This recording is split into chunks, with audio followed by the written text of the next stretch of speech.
जैसे कि अध्यात्मिक विद्यालय के 90% सदस्य ब्रह्मा कुमारी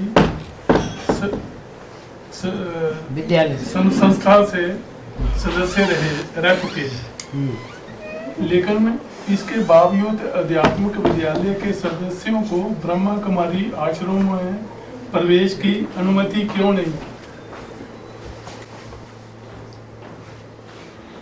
हिस्ट्री में देखने में आता है कि ढेर के ढेर धर्म स्थापन हुए। मुख्य मुख्य धर्म इस्लाम, बौद्ध, क्रिश्चियन धर्म स्थापन हुए।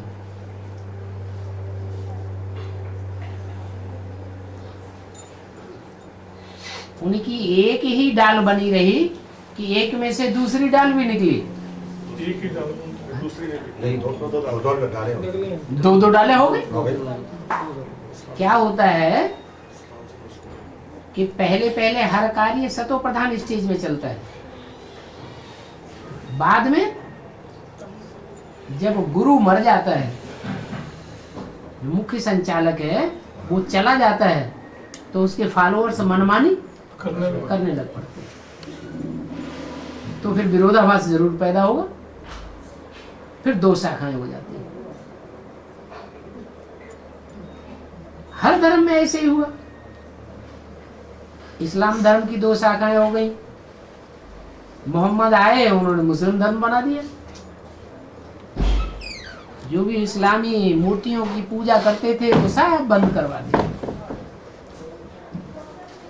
बौद्ध धर्म में से दो छेड़े निकल पड़े, हीनयान, महायान। ऐसे ही क्रिश्चियंस में भी दो हो गए। एक क्राइस्ट को और बाइबल को मानते हैं, गिरजाघर को मानते हैं, और दूसरा नहीं मानते। तो ये सब भक्ति मार्ग की बातें है ना। द्वापर युग से कोई भी धर्म हो, ये भक्ति मार्ग की जो बातें हैं, द्वैतवाद जो फैलता गया, इसका फाउंडेशन कहाँ पड़ता है? अभी ब्राह्मणों की संगमी की दुनिया में ही ये फाउंडेशन पड़ता है।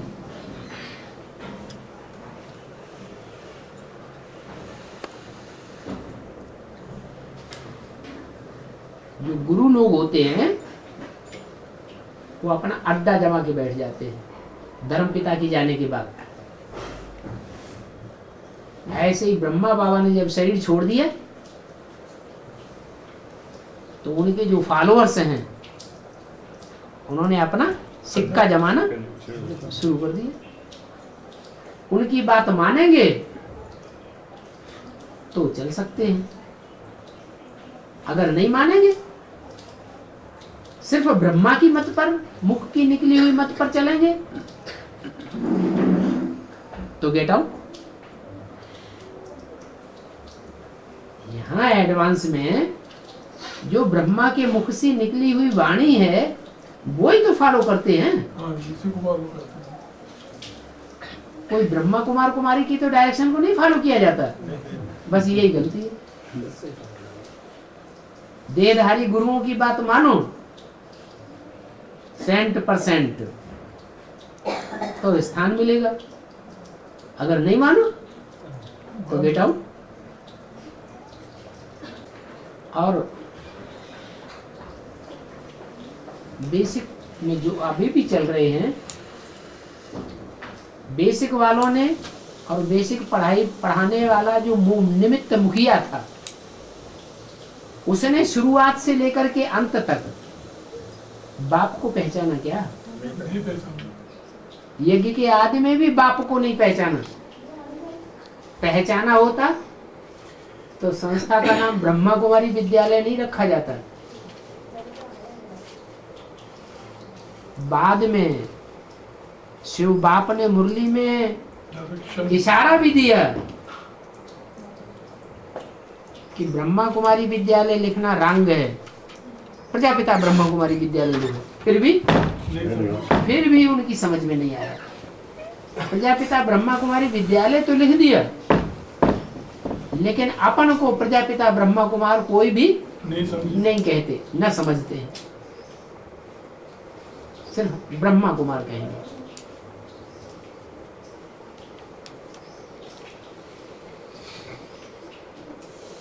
तो जब मुखिया ने ही बाप को नहीं पहचाना तो फॉलोअर्स बाप को कैसे पहचानेंगे? और यहाँ तो मुख्य पढ़ाई ही किस बात की है? कोई भी नया आए तो उसको पहले पहले क्या करना है? बाप की पूरी पहचान दो। ऐसे नहीं कि शिव बाप बिंदी है, ये तो सामान्य पहचान हो गई। आत्माएं भी सब बिंदी है, कीड़े मकोड़े भी सब बिंदी है, ये क्या बड़ी बात हो गई? उन बिंदी बिंदी आत्माओं में बाप कौन सी आत्मा है? पेक्युलियरिटी चाहिए, स्पेशलिटी चाहिए, ताकि एक को याद कर सके, क्योंकि एक व्यापी बनकर के आता है, सर्वव्यापी बनकर नहीं आता है। तो वो तो अभी भी सर्वव्यापी का सारा काम चल रहा है। जो संगली पे बैठा वही बाप बन के बैठ गया। हमारी बात मानो, हमसे दृष्टि लो, हमारी वाणी सुनो। भगवत जैसे मुरली में बोला हुआ है, कोई से आंख मिलाई ये भी शैतान बने। हाँ? आंखें मिलाने वाले की दिव्य चक्षु निकल जाती है। आंख मिलाना या कोई भी इंद्रिय मिलाना, संग का रंग लगेगा या नहीं लगेगा?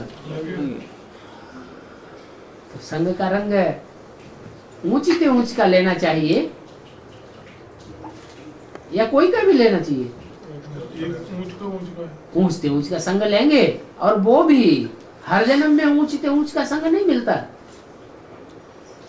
सिर्फ एक ही जन्म मुकर्रर है, और उसमें भी 40 साल बीत जाते हैं।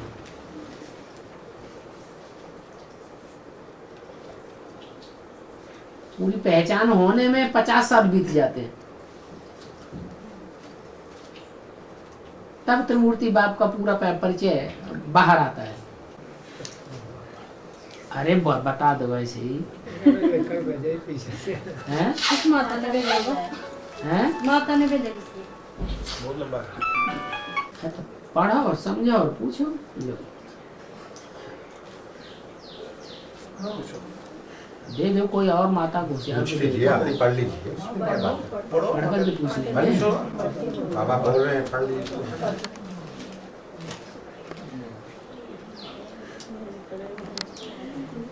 बाबा पहले पहले नंबर देखता है राधा कृष्ण जो स्वयंवर के बाद फिर लक्ष्मी नारायण बनते हैं, परंतु कोई जानते राधा कृष्ण का किसी को पता नहीं है, और वह कहाँ चले जाते हैं। राधा कृष्ण ही स्वयंवर के बाद लक्ष्मी नारायण बनते हैं।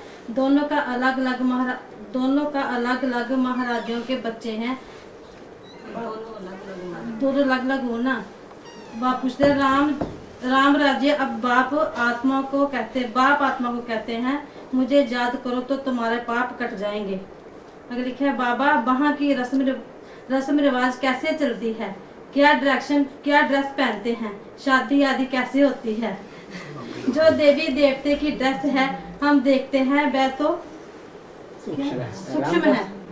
तो राम कथा बना दी। वही तो पढ़ रही है। क्वेश्चन नहीं ना, कई क्वेश्चन कर दिए। आपको जो बात अटक रही है उसको पूछिए इसमें। बाबा किसी और का क्वेश्चन है, मेरा हाँ, नहीं है। जो भी है आप उनसे बात करिए, समझिए। 4-6 प्रश्न हैं तो 4-6 प्रश्न अलग अलग पूछ लीजिए। राधा कृष्ण की जो बात इसमें आई है वो राधा कृष्ण सतयुग के हैं या संगम युग के हैं। सतयुग के राधा कृष्ण के बारे में तो किसी को सही पता ही नहीं है, हिस्ट्री उनकी किसी को मालूम नहीं। ये तो बाप ने आकर के हमको बताया कि सतयुग में राधा कृष्ण का जन्म होगा। बड़े होकर के वो लक्ष्मी नारायण कहे जाएंगे। बाकी वहां स्वयंवर की बात नहीं है। कहाँ सतयुग में कोई स्वयंवर और कोई जश्न होता है क्या? स्वयंवर की बात कहाँ की है? संगम युग संगम युग की बात है। स्वयं वर्ण करना, कन्या अपने पति का स्वयं वर्ण करे। तो ये संगम युग की बात है कि राधा चंद्रवंश की, कृष्ण सूर्यवंश का। तो दो कुल हो जाते हैं। बाकी सतयुग में एक कुल होगा या दो कुल होंगे? एक ही कुल होगा। वहां तो अलग अलग राधा कृष्ण पैदा ही नहीं होते हैं। हाँ, मुरली में लिखा हुआ है कि राधे कृष्ण अलग अलग महाराजाओं के बच्चे हैं। संगम युग की बात है ना। चंद्रवंशी महाराजा अलग और सूर्यवंशी महाराजा अलग। अभी संगम युग में सूर्यवंशी ग्रुप है कि नहीं कोई? एडवांस पार्टी क्या है? सूर्यवंशी। ज्ञान सूर्य की बातों को मानती है और किसी की बातों को नहीं मानेंगे। न चंद्रमा ज्ञान चंद्रमा की बातों को मानेगी, न ज्ञान सितारों की बातों को मानेगी। उनका नारा ही है, एक शिव बाबा दूसरा न कोई। तो वो है सूर्यवंशी। और दूसरा जो कुल है वो चंद्रवंश है। चंद्रवंश माना ज्ञान चंद्रमा ब्रह्मा को ही जीवन में फॉलो करने वाले हैं, उन्हीं के डायरेक्शन पर चलने वाले हैं। ज्ञान सूर्य को पहचानते भी नहीं और डायरेक्शन पर चलते भी नहीं। तो दो कुल हो जाते हैं ब्राह्मणों की दुनिया में। इसलिए बोला राधा चंद्रवंशी, कृष्ण सूर्यवंशी अलग अलग राजाइयां हैं। बाकी सतयुग में थोड़े ही अलग अलग राजाइयां होंगी। वहां भी दो दो राजाइयां हो जाएं, दो दो धर्म हो जाएं, दो दो कुल हो जाएं, दो दो मतें हो जाएं, फिर तो वहां भी लड़ाई झगड़ा शुरू हो जाएगा। और बाबा बाप आकर के राम राज्य स्थापन करते हैं। हाँ जी, तो सृष्टि का पहला पत्ता तो दादा लेखराज की आत्मा है। तो राम राज्य कहाँ हो? तो पहला पत्ता जब पैदा होता है तो किसके राज्य में पैदा होता है? हाँ? जो पहला पत्ते की पैदाइश हुई उनका माँ बाप कोई होगा, राम ही होगा। तो राम राज्य नहीं है। राम के राज्य में पैदा राम के राज्य में ही तो उस बच्चे का जन्म होता है। राम वाली आत्मा ही तो राम राज्य स्थापन करती है। और कोई भी इतनी ताकत ही नहीं जो इतने बड़े बड़े धर्म पिताओं और उनके बड़े बड़े दिग्गजों का, मठाधीश पीठाधीशों का मुकाबला करे।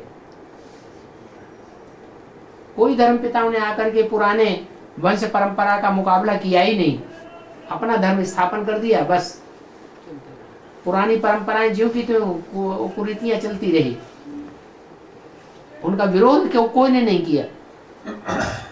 यहाँ तो बाप आते हैं पुरानेपन का खलासा कर देते हैं, पुरानी दुनिया ही खलास कर देते हैं, पुराने नीति नियम सब बदल जाते हैं।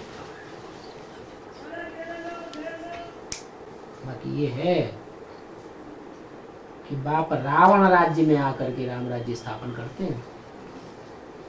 नरक की दुनिया में आकर के तुम बच्चों को स्वर्ग का वर्षा देते हैं। सतयुग में तो स्वर्ग ही स्वर्ग होगा। राधा कृष्ण जहाँ जन्म होंगे वहाँ स्वर्ग ही स्वर्ग होगा या नरक भी होगा? यहाँ संगम युग में सारी दुनिया में नरक है, नरक के बीच में तुम बच्चों को स्वर्ग का वर्षा मिलता है। तुम बच्चे हो खोपड़ियों को ठोकर लगाने वाले। कौन सी खोपड़ियों को ठोकर लगाने वाले? जो ऐसी हठीली हैं कि बाप की बात मानने के लिए तैयार ही नहीं है। तुम समझते ये तो मुर्दे हैं, इन खोपड़ियों को तो लुढ़कना ही है। बाबा सतयुग की कृष्ण तो ब्रह्मा बाबा है, तो संगम युग की कृष्ण प्रजापिता? नहीं, अभी प्रजापिता में जो चंद्रमा प्रवेश है वो कृष्ण की सोल नहीं है। हाँ। तो फिर बाप और बच्चे दोनों इकट्ठे हैं, उनका जन्म भी दोनों का इकट्ठा होगा। जन्म माने प्रत्यक्षता रूपी जन्म। बच्चा पैदा होता है तो प्रत्यक्ष ही तो होता है, तो उसे जन्म कहा जाता है। यहाँ भी बाप अकेला प्रत्यक्ष नहीं होगा संसार में, किसके साथ प्रत्यक्ष होगा? जो कृष्ण बच्चा है, पहला पत्ता है सृष्टि का, उसके साथ प्रत्यक्ष होगा। भले तन एक ही होगा, क्या तन एक ही होगा। अभी तो दुनिया नहीं मानती है, न ब्रह्मा कुमार कुमारियां मानते हैं, लेकिन ऐसा टाइम आएगा जो सारी दुनिया इस बात को स्वीकार करेगी। ये बाप राम और ये दादा बड़ा पत्ता, सृष्टि का पहला पत्ता, दादा बड़ा भाई, ये दोनों आत्माएं इकट्ठी हैं। इनको बाप दादा कहा जाता है।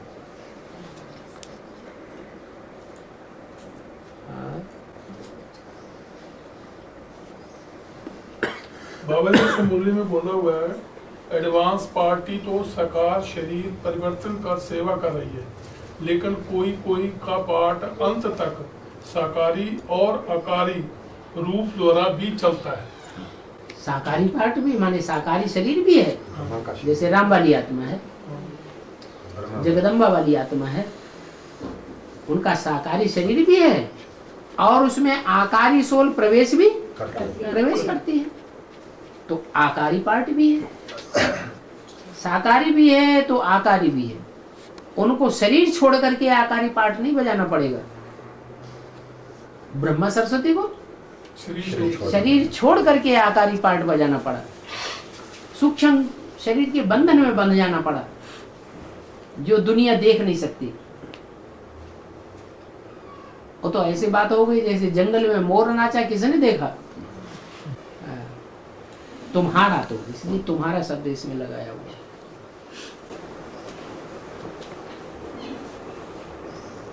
बाबा जैसे अभी बाबा ने बोला कि तुम बच्चों को ड्रम कहलाएगा, तो बाबा ने ये भी बोला कि सारी दुनिया को पता चल जाएगा कि साकार में भगवान बाप पाठ बजा रहे हैं। तभी तो आबू रोड से लेकर के माउंट आबू तक क्यों लगेगी? नहीं तो कैसे लगेगी? माउंट आबू में भगवान की प्रत्यक्षता सारे संसार के सामने होगी, तभी तो बड़े से बड़ा तीर्थ कहा जाएगा। और सारे तीर्थ डब्बा गोल हो जाएंगे, सब मंदिर मस्जिद गिरजाघर गुरुद्वारे सब चलने लग पड़ेंगे, एक ही बड़ा मंदिर रह जाएगा।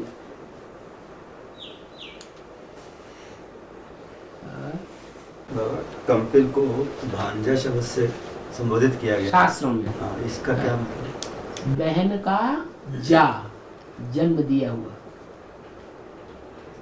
बहन जा बिगड़ करके हो गया भांजा। माना जो बहन होती है उसका जो बेटा है, हाँ, तो उसको पूज्य घराने में डाला जाता है ना। बहन को कहाँ भेजा जाता है? जिस घराने में भेजा जाता है उसको पूज्य माना जाता है। पूजनीय मानते, और उस पूजनीय घराने में भी उसका जन्म लिया हुआ बच्चा तो भांजा कहा गया है। माने पूजनीय पक्ष में है, बाप को भी उसकी पूजनीय मानना पड़े, और जो भाई है उसको भी पूजनीय मानना पड़े।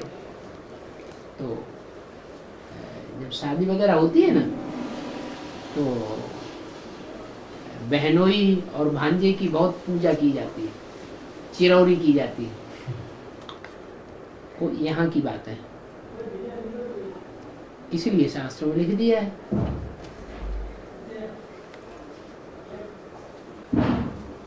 तो शास्त्रों में तो बाबा लिखा हुआ है कि जो कंपल है वो सब तीर्थों का भांजा है। हाँ हाँ, सब तीर्थों का भांजा है का मतलब ये हुआ कि माउंट आबू तो तीर्थ माना ही नहीं जाता भक्ति मार्ग में, हाँ, और बाकी जितने भी तीर्थ हैं उन सब का पूज्य है।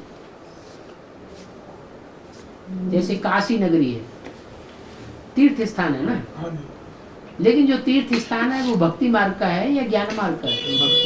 भक्ति मार्ग का है। वहां शिव प्रत्यक्ष होते हैं क्या?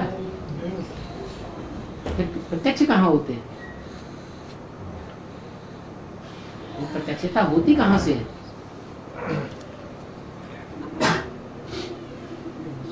काम पे लेने नगर से ही तो प्रत्यक्षता होती है। कौटिल्य नगर से ही। हाँ? जहाँ ज्ञान का बना बनाया रस मिलता है उसको कहा जाता है बनारस। तो जो भक्ति मार्ग का काशी है, बनारस है, वहां से ज्ञान का रस मिलता है? नहीं मिलता। देखो बिहार का कोई बनारस है। हाँ।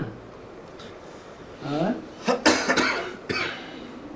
अंत में बाबा कंपिल भी प्रत्यक्ष होगा, है कंपिल भी प्रत्यक्ष हो जाएगा, जैसे माउंट आबू में बताया कि वहाँ क्रू लगेगी। वो महामधुबन है और ये मिनी मधुबन है।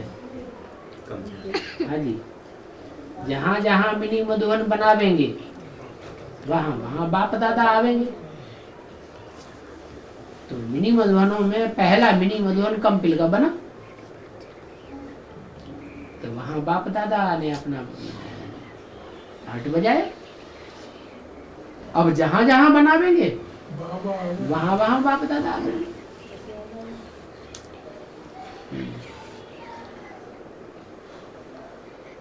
अंत में सबकी दौड़ जो है वो आबू की तरफ होगी या कंपिल की तरफ भी होगी?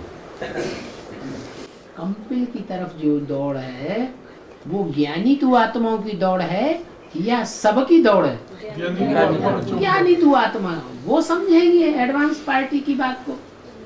एडवांस पार्टी का जो बेहद का माउंट आबू है, माउंट माने पहाड़, आबू माने जहाँ दुनिया भर की पत से पतित बदबू वाली आत्माएं इकट्ठी होती है।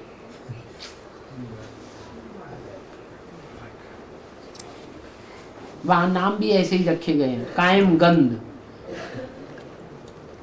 खुदा गंध, गुरु सहाय गंध, दरियाओ गंध, कास गंध, डुडवारे गंध। रोड के किनारे किनारे जो है उनका भी नाम गंध ही गंध, और जो ट्रेन के किनारे किनारे के स्टेशन है उनका भी नाम गंध ही गंध।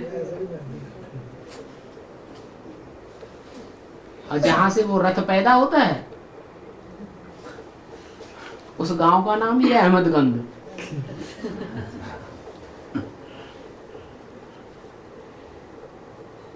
और बाबा जो बाबा का रथ है वो तो अहमदगंज से प्रत्यक्ष होता है। नहीं तो जन्म तो अहमदगंज से है ना बाबा। प्रत्यक्षता बात अलग और जन्म होना अलग। शरीर का वो बात अलग। हाँ ठीक है। जन्म जो है वो तो अहमदगंज से हुआ ना। अहमदगंज जो है वो शरीर का जन्म है, हाँ। वो लेकिन प्रत्यक्षता नहीं कहेंगे। उसकी प्रत्यक्षता उससे संसार में कोई प्रत्यक्षता नहीं होती है। हाँ जी।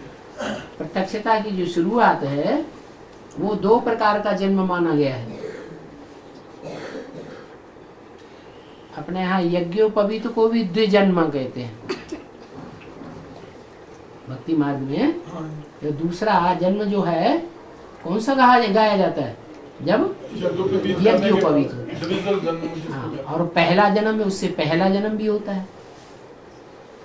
तो कृष्ण के लिए जो कृष्ण बच्चा है वो पहला जन्म होता है, वो भी गाया हुआ है। जेल में जन्म होता है, 15 अगस्त होता है और जन्माष्टमी का दिन होता है। नहीं तो जन्माष्टमी अलग दिन होती है और 15 अगस्त अलग दिन होता है, लेकिन वो दोनों ही है।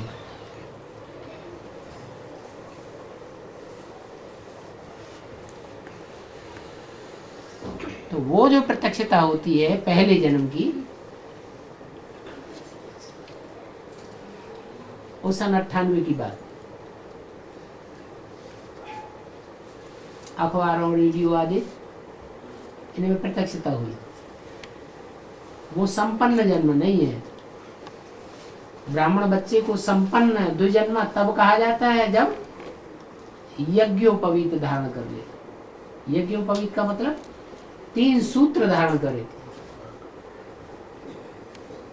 ब्रह्मा का ज्ञान, ज्ञान का धागा, विष्णु का धागा, प्रैक्टिकल जीवन का धागा, और शंकर का तीसरा सूत्र, ज्ञान का नेत्र। ये तीनों ही सूत्र जब एक गांठ में जाकर के मिल जाएं, उसे कहते हैं ब्रह्मभास। भक्ति मार्ग में ब्रह्म भगवान को कहते हैं। भगवान में अच्छी तरह फंस गया। ब्रह्मा की सोल भी, वैष्णवी देवी के रूप में पार्ट बजाने वाली सोल भी, और शंकर के रूप में पार्ट बजाने वाली सोल भी, तीनों एक सूत्र में जाकर के बंध जाए। तीनों के स्वभाव संस्कार मिलकर एक हो जाए, तब कहेंगे कि यज्ञोपवीत धारण किया, द्विजन्मा हुआ। कौन? कृष्ण बच्चा।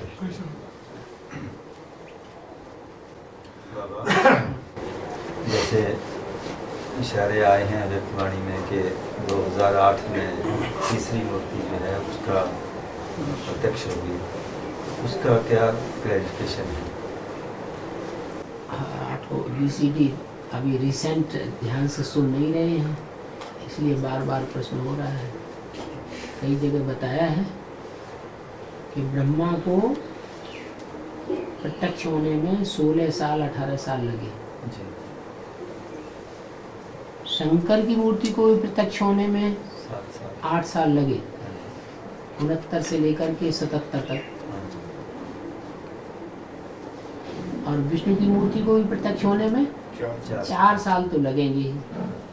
लेकिन जो 4 साल लगेंगे वो अपने कुल में प्रत्यक्षता पहले होगी उनकी, अपने परिवार में प्रत्यक्षता होगी, या दूसरे के परिवार में प्रत्यक्षता होगी? पहले अपने कुल में होगा। ब्रह्म समाजी जो होंगे उनमें ब्रह्मा की प्रत्यक्षता पहले होगी। वो आत्मा ब्रह्मा को पहले पहचानेंगे। ऐसे ही 76 में क्या सब ब्रह्मा कुमार कुमारियों ने पहचान लिया था दूसरी मूर्ति को, शंकर की मूर्ति को? नहीं, उनके कुल के जो होंगे उन्होंने पहचाना, एडवांस पार्टी वालों ने। ऐसे ही जो प्रैक्टिकल पार्टी वाले हैं, विष्णु द्वारा क्या काम होगा? प्रैक्टिकल। विष्णु द्वारा प्रैक्टिकल, शंकर द्वारा प्रैक्टिकल नहीं, प्लानिंग होती है। ये प्लानिंग पार्टी है। संकल्पों का नक्शा बनता है, नई दुनिया का सारा नक्शा बना के तैयार कर देते हैं, इंजीनियर हैं। और ब्रह्मा,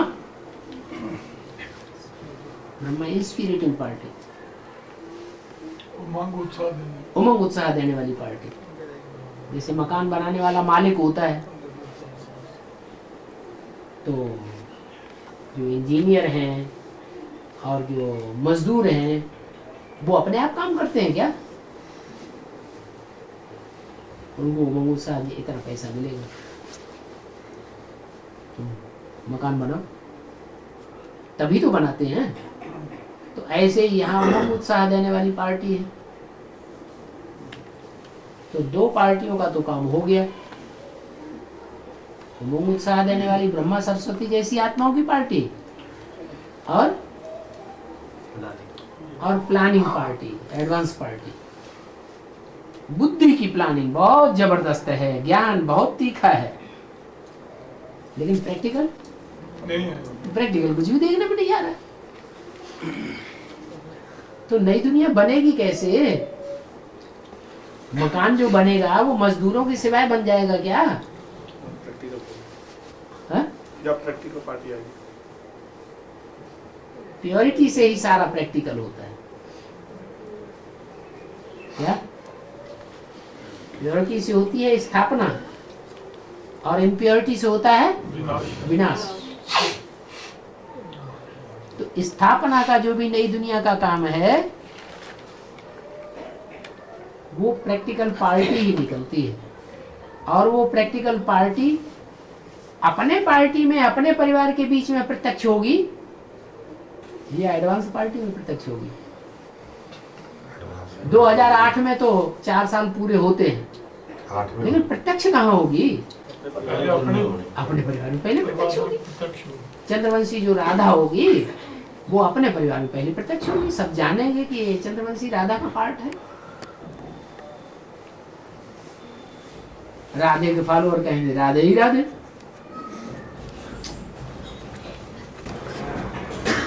जैसे 2 मूर्तियों के द्वारा अब आपने कार्य किया, ब्रह्मा और शंकर के द्वारा, हाँ। ऐसे कि आप तीसरी मूर्ति जो है विष्णु की, वैष्णवी देवी नहीं आएगी।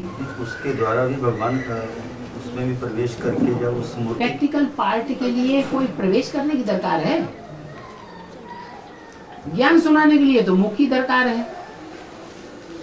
याद में स्थिर करने के लिए, वाइब्रेशन बनाने के लिए दृष्टि की दरकार है। प्रैक्टिकल कर्म करने के लिए मुख की और दृष्टि की दरकार है नहीं। वो तो विष्णु का जो पार्ट है वो तो प्रैक्टिकल कर्म करके दिखाता है। वाणी में तो ऐसा कहा गया ना कि मैं तीनों ही मूर्तियों के द्वारा अलग अलग समय में तो द्वारा प्रैक्टिकल किसके द्वारा है? विष्णु के द्वारा ही तो प्रैक्टिकल है। ये तो नहीं कहा मैं प्रवेश करता हूँ 3 मूर्तियों। एक मुकर्रर रथ है या 3 मुकर्रर रथ है? एक ही है। तो एक ही कार्य होगा। जैसे ब्रह्मा में शिव ने प्रवेश करके कार्य वो, किया, वो ऐसे जो विष्णु प्रवेश में- करके पार्ट किया, जो कार्य किया है, वो सिर्फ सुनने सुनाने का फाउंडेशन पड़ा है। जो ज्ञान का फाउंडेशन होता है, समझना और समझाना, वो नहीं पड़ा। उसको तीसरा नेत्र नहीं दिखाते हैं ब्रह्मा को। तीसरा नेत्र किसको दिखाते हैं? शंकर को दिखाते हैं। तो वो तीसरी नेत्र की जो मूर्ति है उसका काम है ज्ञान सुनना और ज्ञान सुनाना, समझना और समझाना, और, बाकी प्रैक्टिकल करना नहीं। और बीच वाली जो मूर्ति है उसके द्वारा क्या कार्य चलेगा? प्रैक्टिकल संगम प्रैक्टिकल संगठन बनाना। संगठन जो बनेगा, यूनिटी जो बनेगी, वो प्योरिटी से बनेगी या बिना प्योरिटी की बन जाएगी? उसमें शिव बाप का क्या रोल होगा? वो प्रैक्टिकल काम करके दिखाएगा। वही करेगा ना, हाँ जी। उसके द्वारा वो करेगा। ब्रह्मा के द्वारा किसने सहन शक्ति की? ब्रह्मा वाली आत्मा ने सहन शक्ति धारण की, करके दिखाई, या शिव ने उसके अंदर प्रवेश करके सहन शक्ति का पार्ट बजा के दिखाया? वही मेरा कहने का भाव है कि जैसे उसमें प्रवेश करके ये पार्ट प्ले किया, प्रवेश करने की बात नहीं होती है, ये तो प्योरिटी का अंजाम है। ब्राह्मण जीवन में जो ज्ञान लेकर के उस प्योरिटी को धारण करता है फर्स्ट क्लास, उसमें प्रैक्टिकल करने की ताकत आ जाती है। प्रवेश तो विष्णु बड़ी बात नहीं। विष्णु पवित्र है या अपवित्र है? पतित है या पावन है? विष्णु तो पावन पार्ट है। उस पावन पार्ट के द्वारा ही प्रैक्टिकल होगा। शिव के प्रवेश करने की बात ही नहीं। शिव पतित में आता है या पावन में आता है? अगर विष्णु में भी शिव आ जाए तो फिर वो पतित साबित हो जाएगा। आप कहना क्या चाहते थे? यही समझ गया। वो यही कहना चाहते थे कि 3 मूर्तियां हैं तो तीनों मूर्तियों में शिव प्रवेश होता है क्या? 8 की बात इन्होंने कही थी हैं? कि 8 में सन 2008 में हाँ, वो दूसरी- पहला प्रश्न था। हाँ, तो वो ये इनका वही चल रहा है एक्चुअली। 2008 में वो बाबा ने बता दिया ना, अपने 2008 परिवार में 4 वर्ष पूरे होते हैं विष्णु की कार्यकाल के। उस कार्यकाल, वो विष्णु का जो कार्यकाल है वो प्रत्यक्ष होना चाहिए, तो वो अपने परिवार में प्रत्यक्ष हो रहा है। उसके लिए हमारे पास प्रूफ भी आ गया एडवांस पार्टी में। अभी तो बाप दादा ने अफ्रीका को लकब दे दिया कि जो सर्विस अभी तक किसी ने नहीं की वो सेवा अफ्रीका वालों ने शुरू कर दी। कितने साल हो गए? 70 साल हो गए। और 70 साल में जो सेवा करनी चाहिए वो किसी ने की नहीं अभी तक।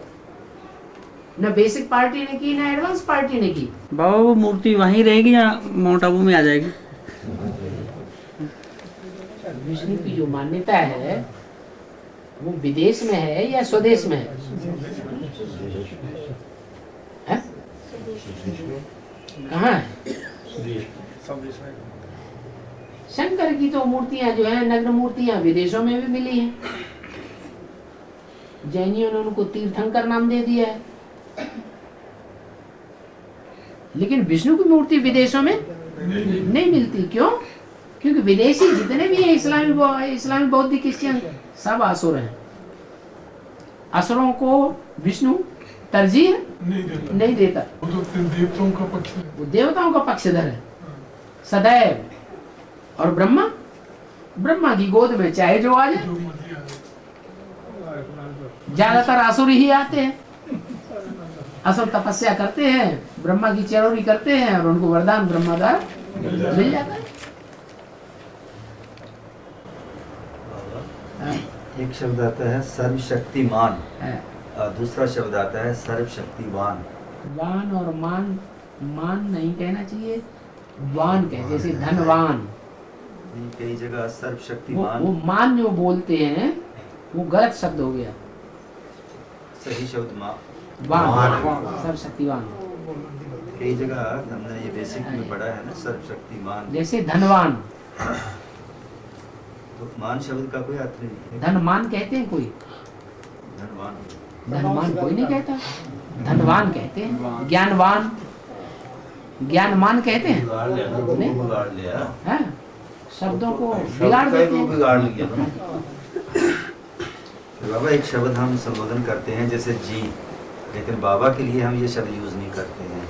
हैं? जैसे आपको बाबा को जब हम संबोधन करते हैं तो बाबा जी नहीं बोलते हैं, लेकिन दुनिया में ये जी शब्द जो है इसके बगैर हम किसी को अगर बोलेंगे तो ये एक डिसरिगार्ड माना जाता है। तो वो जी शब्द जो है उसका क्या तात्पर्य है जो बाबा के साथ नहीं लगाया जाता, लेकिन दुनिया उस शब्द को जो है वो मान्यता देती है कि ये शब्द जो है ना अगर हम नहीं लगाएं। जो मनुष्य आत्माएं हैं वो मान मर्तबा चाहती हैं, परंपरा बनाती है मान मर्तबे की, या शिव मान मर्तबा चाहता है? मनुष्य आत्माएं ब्रह्मा की सोल गुलजार दादी में आती है, वो मान मर्तबा चाहती है हमको कोई आवाहन करे तब हम आएंगे, आवाहन नहीं करेंगे तो नहीं आएंगे। ये मान मर्तबा मनुष्य आत्मा चाहती है, शिव ये मान अपमान से परे है, इसलिए जी की सवाल ही नहीं। वैसे जी शब्द का हम क्या इसका शाब्दिक अर्थ और क्या तो है? दुनिया में दुनिया की भाषा है, एक दूसरे को मान मर्तबा पसंद है इसलिए जी लगा। शिव बाबा के लिए ये जी की कोई बात नहीं। शिव बाबा तो आते ही कहते हैं बच्चे I am your most obedient servant. यहाँ कोई एक दूसरे का सर्वेंट बनना पसंद कर रहा है? इतने साल हो गए, 70 साल पढ़ते पढ़ते एक दूसरे को कंट्रोल करना चाहते हैं, अपनी मुट्ठी में जमाना चाहते हैं, लेकिन किसी का सर्वेंट सेवाधारी लगातार बन करके रहे कि हम ऐसे ब्राह्मण हैं, हमें सेवा करनी है, हमें मान मर्तबा नहीं लेना है, ऐसा एक भी तैयार नहीं हुआ। बाबा अव्यक्त वाणी में कहा है कि अव्यक्त बाप दादा पूछते हैं कि चीफ जस्टिस को बुलावें, तो चीफ जस्टिस किसको कहेंगे? धर्मराज को। धर्मराज को। धर्मराज का पाठ शुरू होगा तब अलर्ट होंगे पुरुषार्थ में, नहीं, उस समय लोग पुरुषार्थ में अलर्ट होंगे तब ही फरिश्ताई अवस्था बनेगी ना। फरिश्ताई स्टेज, फरिश्ता कब बनेंगे? धर्मराज को बुलावे क्या? अव्यक्त वाणी में पूछा, ये एडवांस में कहा जाता है। हाँ जी, एडवांस में क्या है, वो तो अव्यक्त वाणियां और मुरलियां हैं तो बेसिक की। तो बाबा जैसे वाणी में कहा है कि आत्मा हुई कि जब सारी कट निकल जाएगी तो तुम बच्चे डायरेक्ट बाप से सीखेंगे। सीखेंगे। हाँ। तो क्या हम ये समझें कि जो डायरेक्ट बाबा से कट जो है वो भी दो प्रकार से उतरती है, एक बेसिकली कट उतरना और एक स्पेशल कट उतरती है। जैसे पढ़ाई भी है, एक बेसिक पढ़ाई होती है और एक स्पेशल पढ़ाई होती है ऊंचे क्लास की। तो स्पेशल पढ़ाई ज्यादा लोग पढ़ते हैं या बेसिक पढ़ाई ज्यादा लोग पढ़ते हैं? बेसिक सब पढ़ते हैं। तो ऐसे ही ये कट भी है, ये बेसिक में भी जिनकी बेसिकली कट उतर गई वो डायरेक्ट बाप से पढ़ते हैं, वो ही पढ़ते हैं जिनकी बेसिकली कट उतर जाती है, अपन को आत्मा समझना शुरू कर देते हैं। बहुत से अभी भी ऐसे ही बेसिक में बैठे हुए हैं जिन्हें ये बड़ी समस्या है, हम बिंदी को कैसे याद करें। जो बेसिक ज्ञान है, अपन को आत्मा बिंदी समझो और परमात्मा बाप बिंदी को याद करो, वो बेसिक ज्ञान भी उनके पल्ले नहीं पड़ा अभी तक। ये प्रैक्टिस जिन्होंने पक्की कर ली, उनकी जैसे आत्मा की कट उतर गई, देहभान बेसिकली उतर गया, स्पेशली नहीं उतर गया। स्पेशली उतरा हुआ तब कहें जब आत्मा को अपने जन्मों का पूरे पार्ट क्लियर हो जाए। पार्ट क्लियर होने लगे। 84 जन्मों का कम से कम जो 84 जन्मों में मुख्य पार्ट है वो तो क्लियर हो, जिसका शास्त्र में गायन है।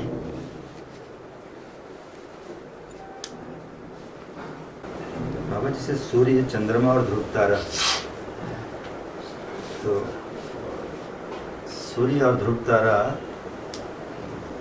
चंद्रमा तो ब्रह्मा हो गए, और सूर्य जो है जिसमें सूर्यवंशी राम को हम कहेंगे। नहीं, वो वंशी है वास्तव में, जो हमेशा सदैव रोशनी देने वाला है। स्थूल सृष्टि में सदैव रोशनी देने वाला कौन है? सूर्य तो है, वो तो स्थूल बात हो गई ना। ज्ञान के आधार पर सदैव रोशनी देने वाला कौन है? शिव। तो वो सूर्य है वास्तव में।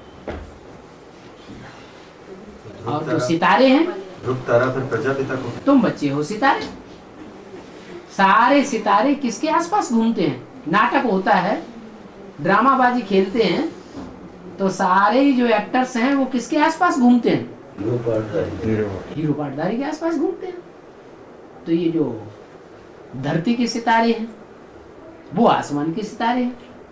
आसमान के सितारों में जो ध्रुव तारा है उसके आसपास सारे सितारे चक्कर काटते हैं। ध्रुव तारा हम प्रजापिता को कहेंगे। वो अपनी जगह पे अटल रहे और सब अनिश्चय बुद्धि बनते हैं। कभी निश्चय बुद्धि, कभी अनिश्चय बुद्धि, तो उसको अटल रहना नहीं कहेंगे। जो आदि से लेकर के अंत तक अटल रहे उसको कहेंगे ध्रुव तारा।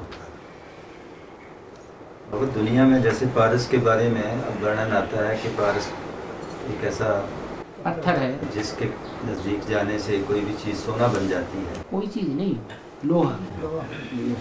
लोहा सोना बन क्या कोई ऐसा पारस सही माने में है? पत्थर नहीं होता है कोई पारस ऐसा जो छूने मात्र से हो जाए, लेकिन ऐसा पार्टधारी है पारसनाथ कि वो जब संपन्न स्टेज प्राप्त कर लेता है, उसके नजदीक जो भी पहुंचेगा संसर्ग संपर्क संबंध में कन्वर्ट हो जाएगा। जैसे नेहरू जी, पीछे से लोग बहुत बुराई करते थे और जब वो सामने पहुंच जाते थे तो उनकी बुराई अच्छाई में कन्वर्ट हो जाती।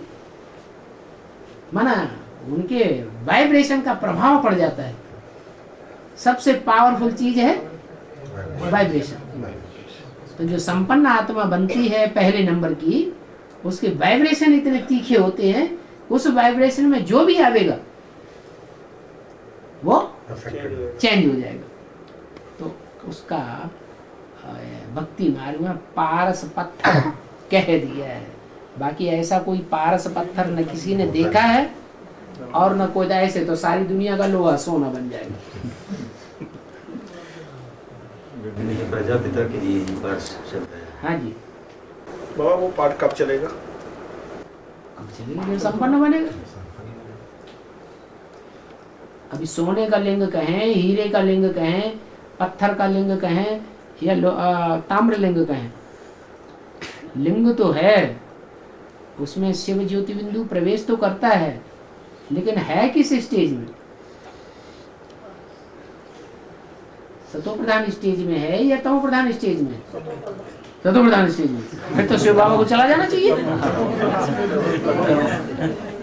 शिव बाबा पतित में प्रवेश करते हैं, सतो प्रधान में प्रवेश करते हैं या तमो प्रधान में प्रवेश करते हैं? रजो प्रधान में कर, हैं? रजो प्रधान या रजो प्रधान, तमो प्रधान में प्रवेश करते हैं। इतना तमो प्रधान बने, इतना तमो प्रधान बने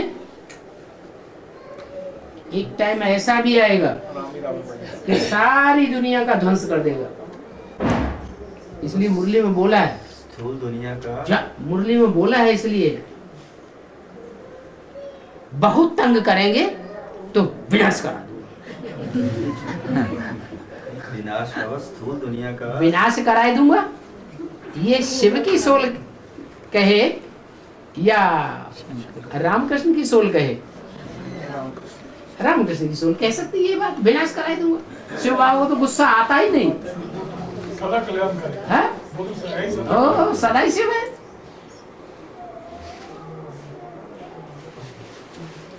हाँ। अब सतयुग में धरती घूमेगी नहीं, प्रकृति उल्ट जाएगी। पृथ्वी अपनी जगह घूमेगी, लेकिन जैसे उत्तरी ध्रुव और दक्षिणी ध्रुव, वहां भी पृथ्वी घूमती है कि नहीं, लेकिन वहां 6 महीने का दिन हो जाता है। ऐसे ही ऐसी स्थिति बन जाएगी, धुरी बन जाएगी पृथ्वी की, कि जहां सदैव रोशनी ही रोशनी रहेगी सूर्य की, अंधेरा अंधेरा पूरा नहीं होगा, थोड़ा सा झपटा हुआ धरती घूमेगी, फिर रात नहीं बनेगी। रात नहीं होती है।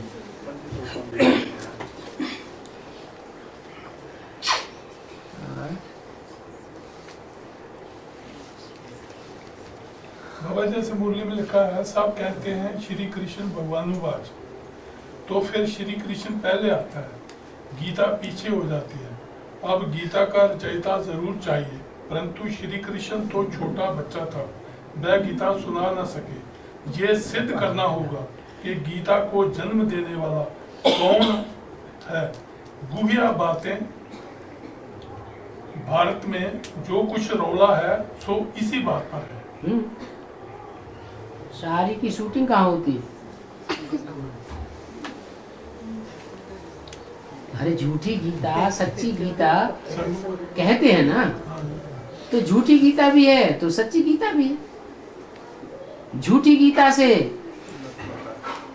रौरव नरक बनने में 2500 साल लगते हैं, और सच्ची गीता से 1 सेकंड में स्वर्ग बन जाता है। तो सच्ची गीता कौन और झूठी गीता कौन? ये सिर्फ वाचा चलाए, वाचा की देवी सरस्वती क्या बनती है? महाकाली भी बनती है। जीभ लंबी है, कहते हैं ना इसकी तो जीभ बड़ी लंबी है। क्या मतलब हुआ? बहुत बोलती बहुत है, काम कम करती है, प्रैक्टिकल कम है। तो 2 देवियां हैं, एक महाकाली एक महागौरी। जो महागौरी है वो प्रैक्टिकल जीवन में प्योरिटी के कारण सफल होने वाली है, और वो सफल नहीं होती, इसलिए यूनिटी जल्दी बन जाती है प्योरिटी से।